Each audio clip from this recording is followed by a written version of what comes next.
woman take revenge? Just by sending a message. No one will never guess the ending of today's movie. Enjoy! The film starts in a nightclub where friends Jerry, Adam Brody, Paul, Sam Richardson, and Jim, Ray Nicholson, are having drinks. They notice a young woman, Cassandra Cassie Thomas, Carey Mulligan, appearing too drunk to pick herself up. Paul and Jim make misogynistic comments toward her, but Jerry goes to approach her and try to get her home. Jerry brings her back to his apartment where he starts to kiss her. When Cassie says she needs to lie down, Jerry brings her to bed and starts trying to take her panties off. Cassie then drops the drunk act to sit upright and look Jerry dead in the eyes to ask him what he's doing. Jerry looks terrified. Cassie walks home the next morning with red stains on her clothes, but it's just the jelly dripping from the donut she is eating. It is shown that Cassie is around age 30 and still lives with her parents Stanley, Clancy Brown, and Susan, Jennifer Coolidge. She also works a dead-end job as a waitress at a coffee shop with her only friend Gail, Laverne Cox, where she behaves with apathy toward customers. A former med school classmate, Ryan Cooper, Bo Burnham, now a pediatrician, enters the shop and recognizes Cassie. After some banter, Cassie spits in Ryan's coffee, but he still drinks it anyway and asks to take her out. She gives him a fake phone number.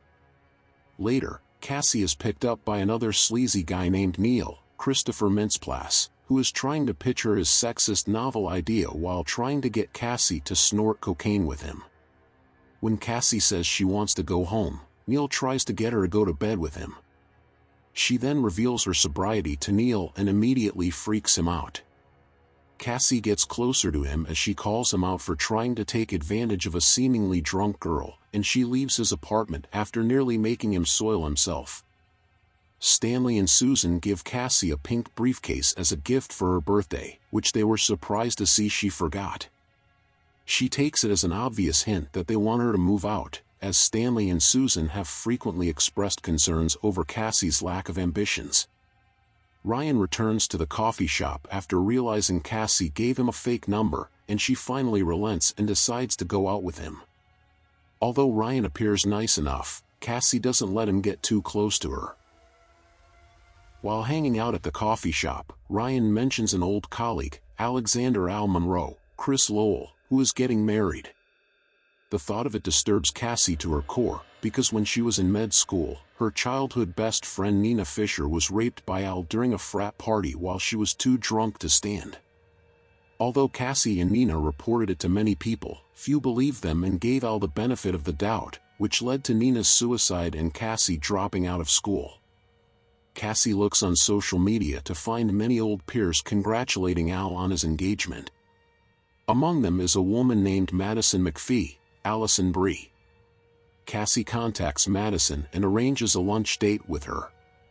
Cassie gets Madison very drunk before bringing up the case against Al with Nina.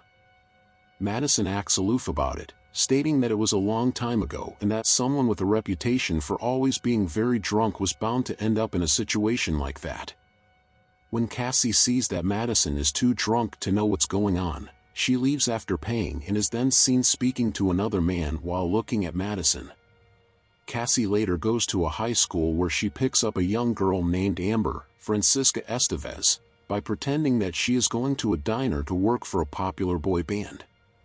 Afterward, Cassie goes to see Dean Elizabeth Walker, Connie Britton, at her former med school.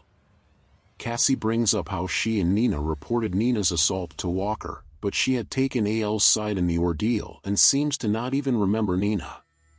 Cassie then tells Walker that she picked up Amber and brought her to the same room where Nina was raped and left her with several older boys.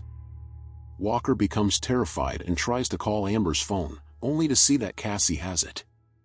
After Walker admits she was wrong in not believing Nina, Cassie admits that she only left Amber at the diner where she is still waiting for the boy band, and she tells Walker where she can find her. Cassie's next target is a former lawyer, Jordan Green, Alfred Molina.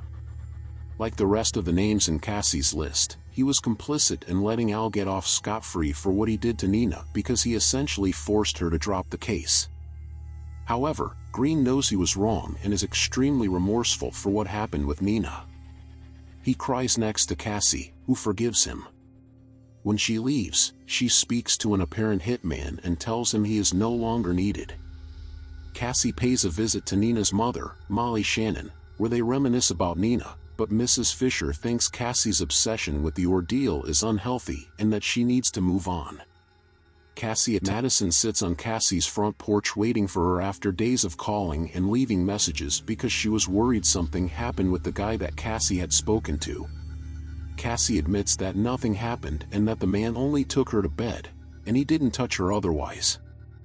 Madison is relieved, but then she speaks to Cassie privately and admits that she was wrong for not believing Nina, and she reveals that a video of Al raping her had circulated, which she kept on an old phone.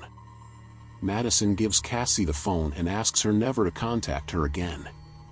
Although a bit reluctant, Cassie watches the video. Apart from her horror at seeing Nina raped, she is most horrified when she sees that Ryan was there watching the event unfold. Cassie goes to Ryan's job to confront him about the video and him being there. She threatens to send it to everybody in his contacts, including the parents of his patients, unless he tells her where Al is holding his bachelor party. Ryan becomes scared at the implications of what Cassie is planning to do, but he gives her the address. They part in anger, with Ryan disappointing Cassie by defending himself instead of apologizing and calls her a failure. She addresses him with contempt and warns him not to let any of the guys know she is coming. On the night of the bachelor party, Cassie dresses as a stripper and goes to the cabin where the party is being held. After getting the other guys drunk and drugged, Cassie takes Al up to the bedroom after telling him that's the only way she'll get paid. She handcuffs him to the bedpost before bringing up what he did to Nina. Al becomes panicky and emotional when she reveals there's a video of the rape which his loser friend Joe created, realizing he can't deny what happened any longer. He starts trying to get free and uses standard excuses, "We were kids, everyone was drunk, etc., to defend his actions, but Cassie doesn't want to hear it. She grabs a scalpel and attempts to carve Nina's name into Al's stomach, but he breaks one hand free from the cuffs and smothers Cassie with a pillow. He spends a few minutes simply telling her to stop moving, then when he realizes she's dead, he sinks down next to her and is overcome with fear and emotion. The next morning, Al's friend Joe, Max Greenfield, comes upstairs to find Al crying with Cassie's dead body next to him. Joe tries to tell Al it wasn't his fault, while Al weakly says it was and that he fears losing his fiancée and everything else. Joe resolves to help Al get rid of the body and convinces him to go along with that, so that the other guys will not know what happened. They take Cassie and bury her under a pile of logs that they then set on fire. Joe calmly watches this while Al is sick to his stomach. Days later, Cassie's parents file a missing persons report. The lead detective visits Ryan's office since he knows they were romantically involved. After he learns Cassie disappeared, Ryan tries to save his skin by suggesting she may have done something to herself that he was unaware of. It is the day of Al's wedding. After the ceremony, we see Green receiving an envelope from Cassie, along with a message in the event of her disappearance. Suddenly, Ryan and everyone else at the party receives the video of Al raping Nina. Ryan receives pre-written texts from Cassie saying, "You didn't think this was the end, did you? It is now. Enjoy the wedding." Police arrive, and after surveying the area, they find Cassie's remains, which contains the Nina half of her friendship heart necklace. Gail was given the Cassie half. Al is arrested in front of the crowd while Joe tries to sneak away. Ryan continues reading the messages, which end with "Love, Cassie and Nina, winky face." Please subscribe for more movie